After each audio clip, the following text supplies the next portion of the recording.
प्रयास के इस यूट्यूब चैनल पे। और आज है 9वां दिन और आज हम लोग खत्म कर देंगे दिल्ली सल्तनत। अगर आप इस वीडियो को पूरा देखते हैं तो आप आराम से 95% क्वेश्चन सॉल्व कर पाएंगे दिल्ली सल्तनत के। तो इसलिए वीडियो को पूरा देखें, मैंने बहुत अच्छे नोट्स बनाए हैं तो आपको ईजिली समझ में आ जाएगा और जो है आपको एक नया तरीका सीखने को मिलेगा कि नोट्स कैसे बना सकते हैं। तो इस वीडियो को पूरा ज़रूर देखें। और दूसरी चीज़ है कि आप जो है 9वें दिन पे हैं, तो कल हमने तुर्क और गुलाम वंश कंप्लीट कर लिया था। आज हम लोग आगे पढ़ेंगे, नाउन हमें शुरू करना है और नवंबर हम लोग शुरू करेंगे आज से। तो 2 दिन तक हमें काम करना है और इसे कंप्लीट करेंगे। वोकैबुलरी के लिए आज हमारा टारगेट रहेगा क्यू और आर, जो कि 50-60 वर्ड्स हैं, तो आप लोग आराम से कंप्लीट कर सकते हैं इसी बुक से। ई और एफ ईडियम पढ़ेंगे और शाम को लगाएंगे हम लोग एक टेस्ट जो कि रहेगा फ्री बिल्कुल आप लोगों के लिए। तो अगर आप ये टेस्ट लगाना चाहते हैं तो डिस्क्रिप्शन में मेरा लिंक दिया हुआ है अपने टेलीग्राम चैनल का, आप उसे ज्वाइन कर सकते हैं और यहाँ पे टेस्ट रोज़ लगा सकते हैं। तो इसमें आपको पता चलेगा कि जो बाकी एस्पिरेंट्स कर रहे हैं आप वहाँ पे कहाँ पे स्टैंड करते हैं। मैं डेली बताता भी, रिपोर्ट भी दे रहा हूँ कि आप लोग कितना एवरेज होना चाहिए था, मार्क्स क्या है क्या नहीं, तो आप इसको कर सकते हैं। अगर आप जो है और अच्छे से तैयारी करना चाहते हैं तो हमारा पेड स्टडी ग्रुप ज्वाइन कर सकते हैं, जिसके अंदर हम डेली जो है टेस्ट करा रहे हैं और जो है बेसिकली 4000 क्वेश्चन तक हम लोग एग्जाम तक कर लेंगे, जो कि एक बहुत अच्छा मार्क है और एग्जाम में जो है ज़्यादा मार्क्स लाने के लिए बहुत अच्छा है। तो अगर आप ऐसे एस्पिरेंट्स के साथ तैयारी करना चाहते हैं जो बाकी सीरियस हैं, तो आप इस ग्रुप को ज्वाइन कर सकते हैं। इसके बारे में डिस्क्रिप्शन आपको नीचे डिस्क्रिप्शन बॉक्स में मिल जाएगा। फिर आज हम लोग शुरू कर रहे हैं फिर दिल्ली सल्तनत। तो अगर आपको जो है ये मेरा प्रयास पूरा अच्छा लग रहा है, इस तरीके से हम अप्रोच कर रहे हैं एग्जाम को, कैसे पढ़ाई करनी है, कैसे जो है एक एक चीज़ें करनी, क्योंकि देखिए बहुत सारा मटेरियल ऑलरेडी अवेलेबल है नेट पे, पर पढ़ना कैसे ये नहीं पता है। तो इसलिए जो है मैंने पूरा इनिशिएटिव शुरू किया ताकि हम लोग मिलकर पढ़ पाएँ और जो है अच्छी तैयारी कर पाएँ एग्जाम तक। ठीक है, तो अच्छे से तैयारी करेंगे, अच्छे से जो है एग्जाम क्लियर करेंगे और अच्छे से काम करेंगे जाके। ठीक है, तो अगर आपको इनिशिएटिव अच्छा लगे तो प्लीज़ कमेंट करिएगा और लाइक करिएगा। तो सबसे पहली चीज़ अप्रोच हमें देखना है किस तरीके से क्वेश्चन आ रहे हैं। तो वो यही है कि बैटल्स के बारे में पूछा जा रहा है, लड़ाइयों के बारे में, वंश के बारे में पूछा जा रहा है, राजा कौन थे उनके बारे में पूछा रहा है, उन्होंने कौन कौन से आर्किटेक्चर बनवाए, उन्होंने कौन कौन से अलग अलग उनके यहाँ कौन कौन सी प्रथाएं चल रही थी, या कौन कौन से नाम थे डिपार्टमेंट्स के। इस तरह के क्वेश्चन आते हैं और इसी तरह के क्वेश्चन आए भी हुए हैं। तो हम इसी पे फोकस करके हमने अपने नोट्स भी बनाने हैं और अपनी तैयारी भी करनी है और रिवीजन भी इन्हीं सारी चीज़ों पे ज़्यादा करना है, रेदर देन अपना टाइम इधर उधर वेस्ट करने के बजाय। तो कैसे कम समय में ज़्यादा तैयारी करनी है, तो इसी सब ये पूरी सीरीज इसी के ऊपर है। तो आप लोग प्लीज़ बने रहें और देखते रहें। फिर जो है सबसे पहली चीज़ हमने कल यहाँ तक पढ़ लिया था कि स्लेव डायनेस्टी, जो गुलाम वंश था, वो इस तरीके से फैल चुका था। और जो है स्लेव डायनेस्टी में नीचे राजपूत, यादव, काकटिया और होसला बैठे हुए थे। तो आज हम देखेंगे कैसे जो है जो दिल्ली सल्तनत था वो नीचे तक जाता है। ठीक है, तो सब आइए शुरू करते हैं। सबसे पहली चीज़ है कि हमने कल तक कहाँ पढ़ लिया था। हमने कल जो था स्लेव डायनेस्टी में, गुलाम वंश में काइकाबाद तक पढ़ लिया था कि बलबन के बाद काइकाबाद आता है और उसको जलालुद्दीन खिलजी मार देता है। ठीक है, तो जलालुद्दीन खिलजी तो था वो कौन था, बेसिकली वो एक इक्तेदार था। यहाँ पे देखिए लिखा हुआ है, स्पेशल पॉइंट है, इक्तेदार था और वो स्किल्ड, उसने किसको मारा था, काइकाबाद को मार दिया। तो इक्तेदार सिस्टम किसने शुरू कराया था, आप नीचे कमेंट में बताएंगे मुझे। ठीक है, फिर आता है अलाउद्दीन खिलजी। अलाउद्दीन खिलजी जो था, पहले क्या होता था, हर कोई जो था ना जाके जो खलीफ होता था, खलीफा होता था, उसको बोलता था कि आप ही मेरे ऊपर सर्वे सर्वाएं। पर इसने क्या बोला, कोई सर्वे सर्वा नहीं है, मैं ही सर्वे सर्वा हूं। और इसने अपने आप को टाइटल क्या दिया, सिकंदर आजम। तो याद रखिएगा, ये इंपॉर्टेंट पॉइंट है। ठीक है, इसने हटा दिया खलीफा को और इसने क्या शुरू कराया, सबसे इंपॉर्टेंट है, इक्ता हटा के इसने क्या किया, लैंड का कर जो है वो सिस्टमाइज किया। मतलब कि इस लैंड को सही कैसे अच्छा टैक्स लिया जा सकता है उसको बताया। तो सबसे पहले इसने लैंड कैसा है, लैंड में कितना प्रोडक्शन हो रहा है, कैसा उपज है, फिर उसके उपज के ऊपर कितना टैक्स लगना चाहिए, ये सारा चीज़ किसने कराया, अलाउद्दीन खिलजी ने। तो आपको ये याद रखना है, revenue on quality of the land fix. और इसने इस तरीके से लैंड का जो पैसा था ना उसको फिक्स कर दिया, कर। अब ऐसा नहीं अपना मनमाई कुछ नहीं, जितना है, मान लीजिए आपके लैंड है, आपका बहुत अच्छा उपज होती है वहाँ पे, तो आपको 400 रुपये देने, तो 400 रुपये देने। तो इस तरीके से इसने कराया। ठीक है, एग्जाम्पल भी आपको मैंने बता दिया। अब आर्किटेक्चर में क्या होता है, इसने कौन कौन से आर्किटेक्चर बनाए, ये आपको नाम याद कर लेने, कुछ बहुत इंपॉर्टेंट, जैसे सिरी फोर्ट। तो सिरी जो फोर्ट है वो बेसिकली इसने बनवाया था, अलाई दरवाज़ा इसने बनवाया था, और हौस खास इसने कंप्लीट कराया था, महल हजर सतून करके, और जमायत खाना मौस, इस सब इसने बनवाया था। ये बहुत इंपॉर्टेंट नाम है, इनको आप थोड़ा ध्यान रखिएगा, स्पेशली सिरी फोर्ट को। फिर जो सबसे इंपॉर्टेंट अगर अलाउद्दीन खिलजी में पढ़ना है वो ये पॉइंट है, आफ्टर दिस एंड दिस। ठीक है, तो ये पॉइंट क्या है कि ये पॉइंट है कि उसने क्या कराया था, चेहरा और दाग सिस्टम शुरू कराया था मिलिट्री में, ताकि जब सैलरी दी जाए तो वो जो है ऐसा ना हो कि कोई एक व्यक्ति 2 बार ले जाए। ठीक है, तो चेहरा रहेगा, कोई भी सोल्जर आता है उसका चेहरे का पूरा विवरण लिखा जाता था और जो है तब उसको पैसा दिया जाता था और उसी को देख के उसको सेना में रखा जाता था। दाग सिस्टम में क्या होता था, हॉर्स के ऊपर जो था, हर घोड़े के ऊपर कुछ दाग लगाए जाते थे ताकि जो है पता रहे कि घोड़ा किसका है, कौन कौन इसका मालिक है। इस तरीके से ये पूरा सिस्टम बनाया गया था ताकि उसको पता रहे कितनी हमारे पास आर्मी है, कितना हमें रिसोर्सेज हैं, कितना हमारे पास पैसा है, कितना हमें खर्चा है, ये सारा चीज़, ताकि वो जो एक स्टैंडिंग आर्मी यानी कि हमेशा तैयार आर्मी, जैसे आज की इंडियन आर्मी है ना, अलग अलग देशों की अपनी आर्मी, वो स्टैंडिंग आर्मी कहलाई जाती है। इसके पहले क्या होता था ना कि हर कोई जो था राजा, वो उसको बोला जाता था, लड़ाई होने लगी तो राजा को बोला जाता था चलो आ जाओ, इक़्तिदारों को बोला जाता था आपने अपनी आर्मी लेके आ जाओ, तो वो कभी कभी आए कभी नहीं आए, है ना। तो इस तरीके से रहता था, या ऊपर नीचे रहता था, फोर्स के पता नहीं रहता था और वो ट्रेन नहीं होती थी अच्छे से, तो ये सारी चीज़ें थी। तो इन सब चीज़ों को, डर को दूर करने के लिए इसने स्टैंडिंग आर्मी बनाई। और क्यों बनाई? क्योंकि मंगोल्स जो थे वो अब भारत में घुस गए थे, ठीक है, और ये दिल्ली तक आ जाएंगे और एक किली की लड़ाई हुई है, बैटल ऑफ किली। तो वो बेसिकली जो है यहाँ पे अलाउद्दीन खिलजी लड़ता है और मंगोल्स को हरा देता है। अब इसकी किस्मत अच्छी थी, ये जीत गया, क्योंकि जो इसका लड़ने आया था यहाँ पे सेनापति, वो जो था चोट खा गया था और इसका जो एक बहुत ही वफादार जो सैन्य था, जो कमांडर था, वो भी बेसिकली जो था उसमें शहीद हो गया था। तो इस तरीके से जो है ये बच गया अलाउद्दीन खिलजी, वरना कुछ और ही भारत का जो है भविष्य होता। परंतु अब जैसा जो है लिखा है वही होना है, ठीक है। तो ये जो है इस तरीके से मंगोल्स यहाँ पे ये मंगोल्स को हरा देते। तो अगर पूछा जाए मंगोल्स को किसने हराया, तो आपको पता होना चाहिए अलाउद्दीन खिलजी ने हराया। फिर क्या होता है उसके बाद, ये अमीर खुसरो को, अब हमें कौन कौन से स्कॉलर्स देख रहे हैं, कौन कौन से स्कॉलर्स हैं इसके पास। तो इसके जो दरबार है उसके अंदर अमीर खुसरो रहता था जिसने तूते हिंद लिखी, ठीक है। तो ये बहुत इंपॉर्टेंट पॉइंट है, आपको याद रखना है, ठीक है। और उसके बाद था एक मीर हसन दहलवी, वो भी इसके दरबार में बैठता था। तो ये दो इंपॉर्टेंट, बहुत इंपॉर्टेंट नाम है, इनको नाम याद रखिएगा। अब इसने जो सबसे एक और इंपॉर्टेंट काम कराया वो क्या था, इसने बहुत सारे अच्छे अच्छे काम कराए, बहुत ही बुद्धिमान था। देखिए इसने क्या कराया, शाह मामदी करके इसने जो क्या करा, शुरू कराया मार्केट्स। मतलब मार्केट जो होते हैं ना, उसमें उस समय जो भी आपके जहाँ पे सामान बिकता था, बाजार, उन बाजार को रेगुलेट कराया। हर आदमी को जो भी टैक्स देना है, कौन उनको देखेगा, टैक्स दिया कि नहीं दिया, कर दिया कि नहीं दिया, और जो देख रहा है कि कर दिया कि नहीं दिया, उसके ऊपर भी नज़र रहती थी। उसके लिए इसने जो थे अपने स्पाई लगा रखे थे, मतलब कि एक तरीके से जासूस लगा रखे थे, उनको बोलता था बारिद। तो ये आपको ध्यान रखना है, ठीक है, किस तरीके से सिस्टम था। तो इसने शाह मंडी करके, शाहना ए मंडी करके शुरू कराया, जिनको रेगुलेट करता था बाजारों को ये, और फिर उनके बारिद लगा रखे थे ताकि जो इन रेगुलेटर्स को जो है ये देखते रहें। इस तरीके से आपको ध्यान रखना है, ठीक है। और घड़ाई जो था, एक घड़ाई करके था, वो प्रॉपर्टी पे टैक्स लगता, तो ये नाम इंपॉर्टेंट है, घड़ाई। और चराई, चराई मतलब जो चरा का होते हैं ना, उसमें चरने जो जानवर लेके जाते हैं उनके लिए टैक्स था ये, ठीक है, चराई और घड़ाई। तो ये दोनों, ये पॉइंट इंपॉर्टेंट है और ये वाला आपको नाम याद रखना है। कुछ इंपॉर्टेंट पॉइंट है क्योंकि ये इंपॉर्टेंट रूलर है, ठीक है, इसलिए आपको ध्यान रखना है, इसके बारे में क्वेश्चन आ सकता है यहाँ से। फिर इसने क्या किया था, मलिक कफूर को खरीदा था 1000 बख्श में, ये आपको ध्यान रखना है। किसने इसको खरीदा था, मलिक कफूर। और मलिक कफूर जो था, इसका समझ लीजिए तुर्क का पत्ता था। जैसे कि तुर्क का मतलब बहुत ही इंपॉर्टेंट पर्सन था जिसने इसको बहुत सारी लड़ाइयाँ जितवाई और बहुत ही खूंखार था ये। तो ये साउथ तक गया और इसने अलाउद्दीन खिलजी को जो है बहुत बड़ा राज्य ला के दिया। तो अब हम इसकी थोड़ी सी लड़ाइयाँ देख लेते हैं, इसने कौन कौन सी लड़ाइयाँ करी अलाउद्दीन खिलजी ने, वो थोड़ा इंपॉर्टेंट है, ठीक है। यहाँ पे तो जैसे कि आप देख पा रहे हैं कि देवगिरी 1296 में ये देवगिरी गया, अभी मैं आपको मैप से समझाऊंगा। फिर 1299 में गुजरात गया, फिर ये रणथंभौर की लड़ाई करी, इसने मांडू तक गया, ठीक है। फिर ये वापस देवगिरी में आया। तो पहले देवगिरी में गया, लूटपाट किया, वहाँ की रानी को अपना कब्जे में कर लिया, फिर ये सब करके फिर ये वापस देवगिरी में आया, फिर यहाँ पे दोस्ती कर लेता है देवगिरी में, और फिर ये वारंगल नीचे जाता है और हौसले को ख़त्म करके मदुराई पांड्या तक चला जाता है 1311 तक।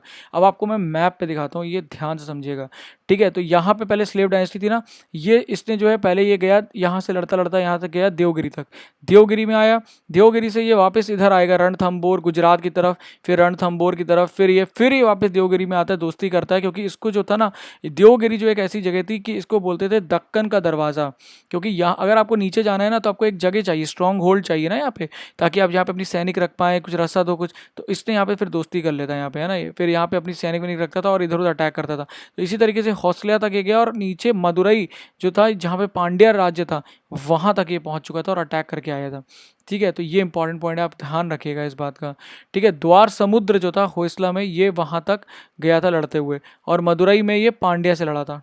तो अब इसके बाद आता है मुबारक खिलजी। मुबारक खिलजी जो था वो बेसिकली क्या करता है, 1316 से लेके 1320 तक रहता है। उसके बाद आता है खुसरो खान। खुसरो खान क्या करता है, ये इसको टाइटल दिया जाता है नसरुद्दीन। तो ये एक राजा था जो हिंदू कन्वर्टेड किंग था। अब आप देखिए यहाँ पे सारे जो थे बचपन से मुसलमान हैं, ठीक है, मुस्लिम है, और जो है ये एकदम से एक ऐसा राजा आ जाए जो कि पहले हिंदू था बाद में करे, तो किसी को पचेगा नहीं, पचेगा ना। तो इन लोगों ने क्या किया, गाजी मलिक ने जो था, गाजी मलिक गयाजुद्दीन तुगलक, इसने इसको मार दिया। और फिर जो है शुरू होता है तुगलक वंश शुरू हो जाता है, ठीक है। तो ये आपको ध्यान रखना है।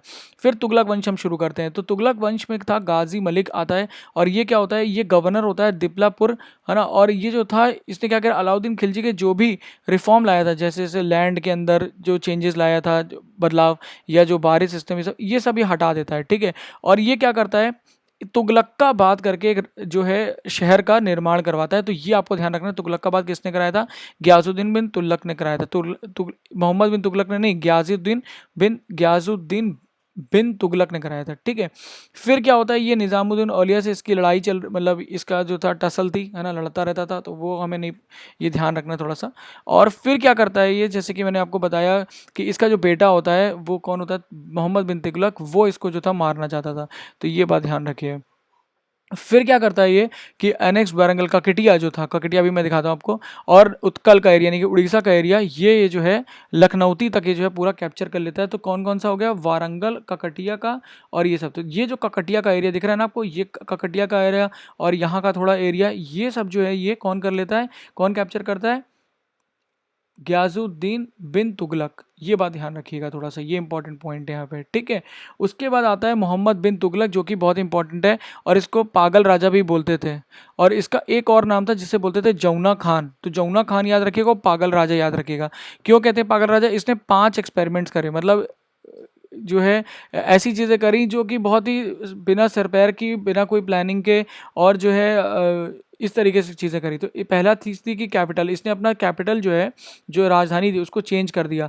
पहले इसने दिल्ली से ले गया इसको दौलताबाद, यानी कि देवगिरी, जहाँ पे मैंने आपको दिखाया था ना मैप में, देवगिरी कहाँ पर है, यहाँ पे ले गया ये, यहाँ पे। सोचिए दिल्ली से देवगिरी सबको लेके जाए कोई आदमी तो कितना मुश्किल होगा, तो ये लेके गया, ठीक है। उसके बाद क्या किया इसने, साउथ इंडिया और जो है कैप्चर करना चाहता था, और फॉरेन इन्वेजन से बचना चाहता, इसलिए ये जो है दौलताबाद ले गया। तो क्या अगर कोई एग्जाम में क्वेश्चन आया कि दौलताबाद क्यों करा, तो आप ध्यान रखिएगा कि अपने आप को बचाने के लिए बाहर के आक्रमणों से, और नीचे जो है कैप्चर करने के लिए, साउथ को कैप्चर करने के लिए ये जो था बेसिकली दौलताबाद शिफ्ट हो गया।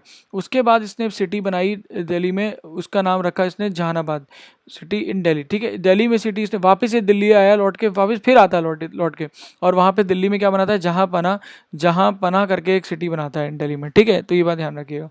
फिर उसके बाद क्या करता है, यहाँ पे इसके जो स्कॉलर थे बेसिकली, इसके जो दरबारी थे वो कौन थे, इबन बतूता थे।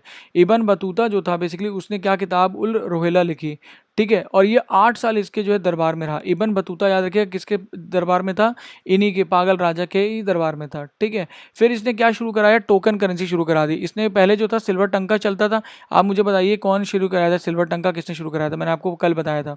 सिल्वर टंका जो शुरू कराया था उसको इसने चेंज करवा दिया, और इसने क्या कराया, उसको हटवाया और उसको इक्वेट करा दिया, मतलब कि उसको बराबर करवा दिया कॉपर की करेंसी से, कॉपर के सिक्के से, ठीक है।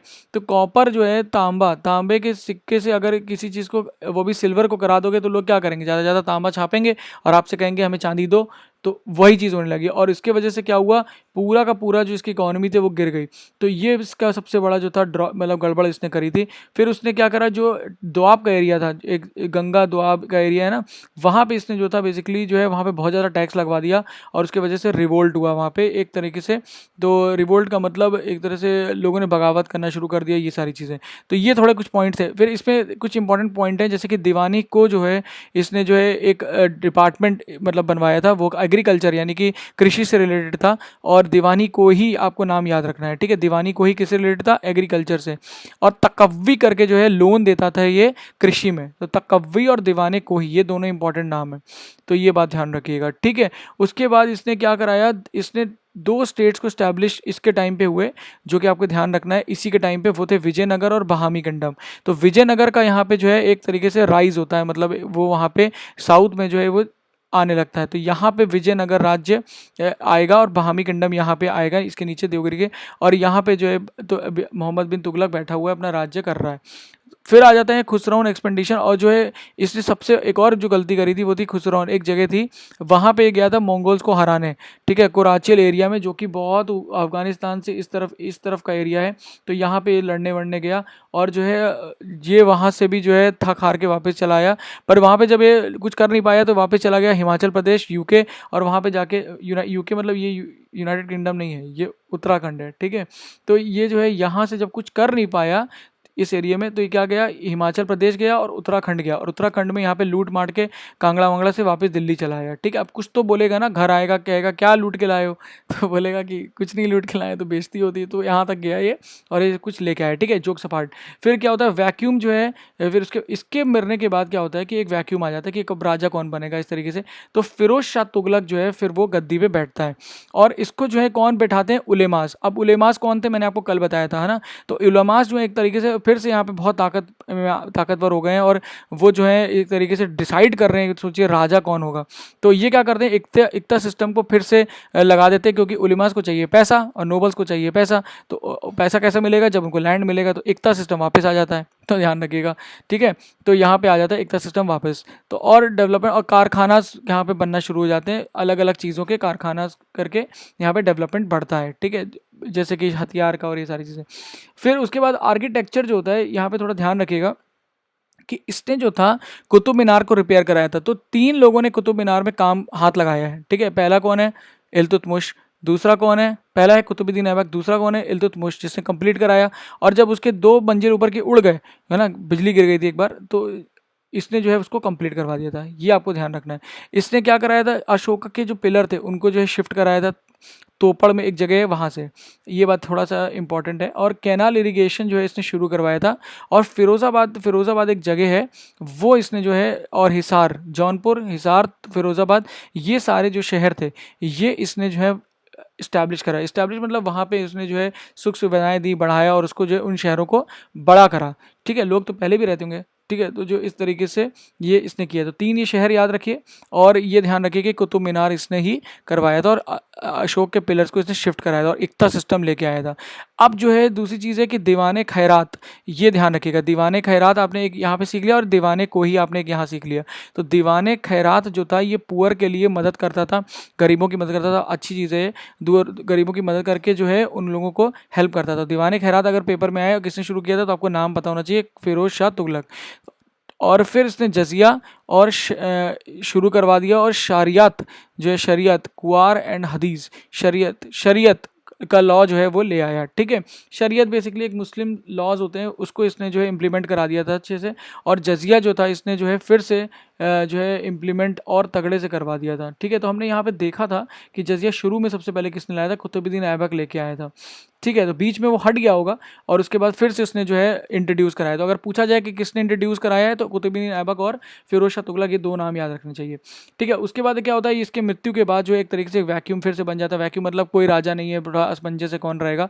उसी बीच जो है आ जाता है तैमूर, ठीक है। और तैमूर क्या करता है, नसरुद्दीन शाह तुगलक एक यहाँ बैठा होता है, उसको हरा देता है, और खिज़िर खान को जो है मुल्तान का राजा बनाता है। फिर खिज़िर खान जो है यहाँ पे रूल करना शुरू करता है मुल्तान से आके दिल्ली में, और तुगलक को हटा के सैयद डायनेस्टी अपनी जो है इस्टेब्लिश करता है। तो यहाँ शुरू होते हैं सैयद्स। तो आपको देखिए कैसे याद रखना है कि आपको सारा लाइन से याद रखना है कौन कौन किसके बाद आया। फिर तुगलक के बाद सैयद आए हैं, ठीक है, और सैयद, और सबसे आखिरी में आए हैं लोधी। तो यहाँ पे बस नाम देख लीजिए कौन था। खिज़िर खान था, फिर मुबारक शाह था, फिर मोहम्मद शाह, और उसके बाद अलाउद्दीन आलम शाह। तो ये ध्यान रखिएगा ये नाम कौन है, क्योंकि इसको ही बहलोल लोधी ने हराया था, ठीक है। और यहाँ पे इसकी शुरुआत कहाँ से हुई थी, खिज़िर शाह। तो ये इंपॉर्टेंट नाम है और ये इंपॉर्टेंट नाम है, ठीक है। बाकी अगर आता है, अगर आपको याद रहे तो अच्छा है, वरना कोई दिक्कत नहीं है। बाकी इन लोगों ने ज़्यादा कुछ काम नहीं कराया था, बहुत कम समय के लिए भी रहे। तो दूसरी चीज़ आता है लोधी डायनेस्टी, और पहला आता है बहलोल लोधी, ठीक है। स्पेलिंग थोड़ी गलत है, लुल नहीं है, लोल होगा वो, बहलोल लोधी। और ये रहता है, ये अफ़गान था, ठीक है।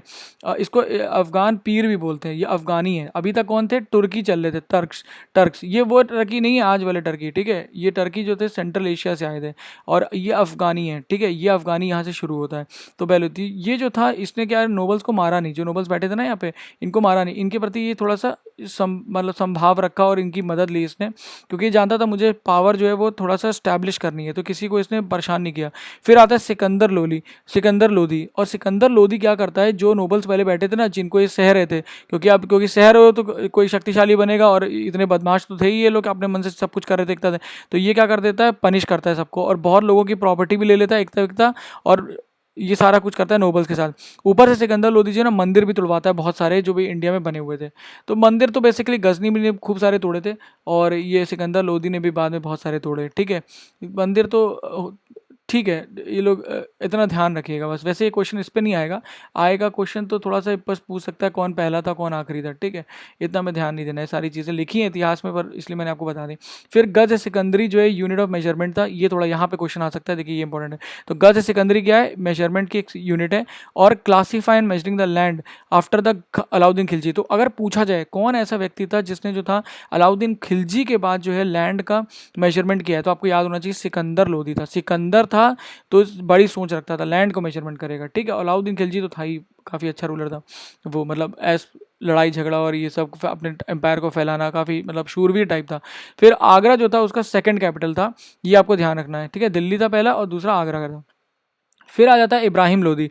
तो इब्राहिम लोधी जो था वो काफ़ी मतलब गुस्सैल और एरोगेंट था, मतलब किसी की सुनता नहीं था, है ना। उसने दूसरी चीज़ क्या करी कि उसने जो था, जो दौलत खान था उस समय दौलत खान लोधी, उसको जो है मतलब परेशान कर रखा था एकदम। ठीक है, तो इन लोगों ने क्या किया, षड्यंत्र रखा इब्राहिम लोधी के खिलाफ दौलत खान लोधी ने।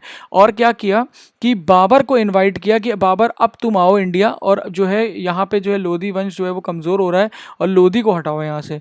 तो जब बाबर आता है तब यहाँ पे लड़ाई होती है 1526 में, जिसको हम लोग पहली लड़ाई ऑफ पानीपत बोलते हैं।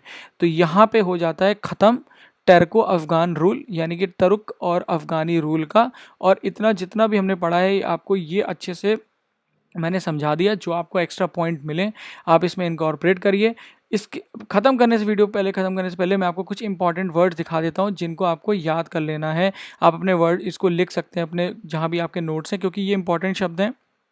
कुछ हमने देख लिए, जैसे दीवाने कोही देखा था, दीवाने खैरात देखा था, ऐसे ही आपको कुछ याद होने, दीवाने काज़ा मामले की, ये इंपॉर्टेंट है। बंदागन या अर्ज़, दीवाने अर्ज़ हमने देखा था, है ना। मिलिट्री डिपार्टमेंट शुरू करवाया था, किसने करवाया था कमेंट में बताइए, कल बताया था मैंने। और आमिर कौन होता था, मुक्ति वाली कौन होता था, नाजिर कौन होता था, साहिब दीवान कौन होता था, शिकदार कौन होता था। तो ये सब थोड़े से इंपॉर्टेंट पॉइंट है, ये आपको याद करने पड़ेंगे रिवाइज कर करके। फिर ये भी थोड़ा इंपॉर्टेंट है, वज़ीर जो था वो उस कौन होता था, अर्ज़ मुमलिक। तो कुछ तो इंपॉर्टेंट है, काजी और वज़ीर जो नहीं है वो आपको याद करने पड़ेंगे। दाहिर मुमालिक, है ना। थोड़ा सा देखिए, अगर क्वेश्चन यहाँ से आता है ना तो वो कठिन क्वेश्चन होगा, है ना, पर कुछ कुछ इंपॉर्टेंट है, जैसे एक दीवाने कोही, दीवाने खैरात मैंने आपको बता दिया, इजी है ना। तो ये सब चीज़ें आप थोड़ा सा देख लीजिएगा, इन सारे से क्वेश्चन आ सकता है, ये इंपॉर्टेंट है। एक नंबर तो समझ लीजिए यहीं से फंसा हुआ है कहीं ना कहीं। ठीक है, तो इसको हमें बनाना है। तो ये था आज का बेसिकली वीडियो। तो आपको क्या करना है, बेसिकली टाइपिंग अपनी करते रहिए जो भी आप कर रहे हैं, और इंग्लिश वोकैबुलरी जो है, जो भी आपको मैंने टारगेट दिया आज का, वो आपको कंप्लीट करना है। न्यूज़पेपर आपको मिल जाएगा, और जो है न्यूज़पेपर की मतलब लिंक मिल जाएगा आपको ग्रुप में, और नोट्स को रिवाइज करिए प्रीवियस क्वेश्चंस को देखते हुए। तो अगर आपको वीडियो अच्छा लगा हो तो प्लीज़ कमेंट करिएगा, लाइक करिएगा, मुझे बताइएगा कि जो है और क्या क्या इंप्रूवमेंट करा जा सकता है, और आपको जो है हेल्प कर रहा है कि नहीं कर रहा है। इसी तरीके से वीडियो को देखने के लिए आपका बहुत बहुत धन्यवाद।